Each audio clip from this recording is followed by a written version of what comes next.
7-chi ishtirokchiga o'tadigan bo'lsak, ismingiz? Hammaga assalomu alaykum. Ismim Javohir. Yashash joyim Amerikada. O'zbekistonda hozirgi paytda mehmonman. Meni o'zi kasbim hozirgi paytda yoshlar ichida birinchi Gollivud aktyori bo'lganman. Kino industriyasi bo'yicha. Akamiz ham kino industriyada ekanlar. O'zim Gollivudda, Amerikani kino industriyasida tan olingan birinchi o'zbek aktyoriman. Kim tan olgan uni? Yaxshi savol berdilar. Yo'q, aka yaxshi savol berdilar. Kim tan olgan? O'zbekistonda birinchi tan olingan eng yosh aktyor o'zim bo'laman. Ya, xo'p, kimlar tan olgan endi? Endi O'zbekistonda ko'p gaplar aylanganda Gollivud qaysi kinosida chiqqansiz? Qaysi kinoda? The Doll. Hozirda o'zida internetda qidirib. Qanaqa personaj o'ynadingiz? Bu yerda partiya holati bo'ladi. Biz studentlar bo'lganmiz kinoda. Bu yerdagi meni personajim yomon bolani rolda o'ynaganman.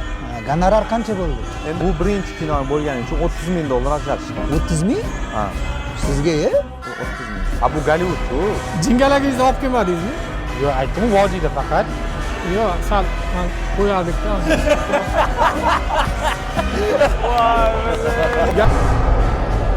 Undan oldin bitta savolim bor. Endi jurilar taraflama savol kelyapti-ku. Sizga ham savol bersam, agar mumkin bo'lsa, kino industriyada ishlayman dedingiz, to'g'rimi? Ha. O'sha industriyani nimani tushunasiz? Kino ishlab chiqarish, undan daromad ko'rish. Prodyuserga birinchi o'rinda nima kerak bo'ladi hozirgi paytda? Endi davlat ishxonasi bo'lgandan keyin bizda основной hamma ish xat hujjat. Lekin birinchi marta eshitdim. Prodyuserga xat hujjat kerak bo'ladi. Bizda tashkiliy ishlar hammasi shartnoma, yozma. Naqd pul yo'q. Qaysi kinoni ishlagansiz, prodyuser bo'lgansiz? Men oxirgisi hozir ishlayotganim firibgarlar. Ehtiyot bo'ling firibgarlar, serial. Pomidor yeydigan emasmi? Yo'q, u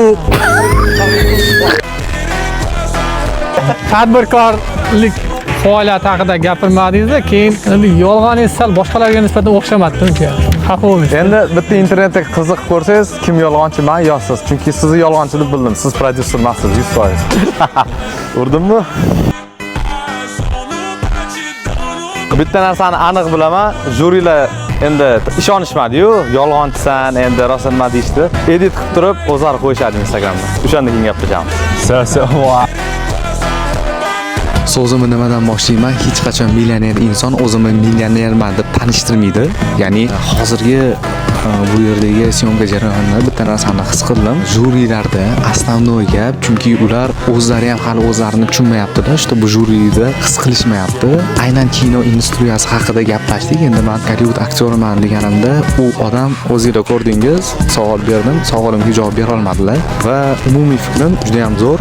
Juri insonlarda, agar siz ham shu videoni ko'rsangiz, meni ismim Javohir Shermuhammadov, bemalol Google dan qidirib topishingiz mumkin. Va sizlar bilan keyingi ko'rsatuvlarda ko'rishguncha.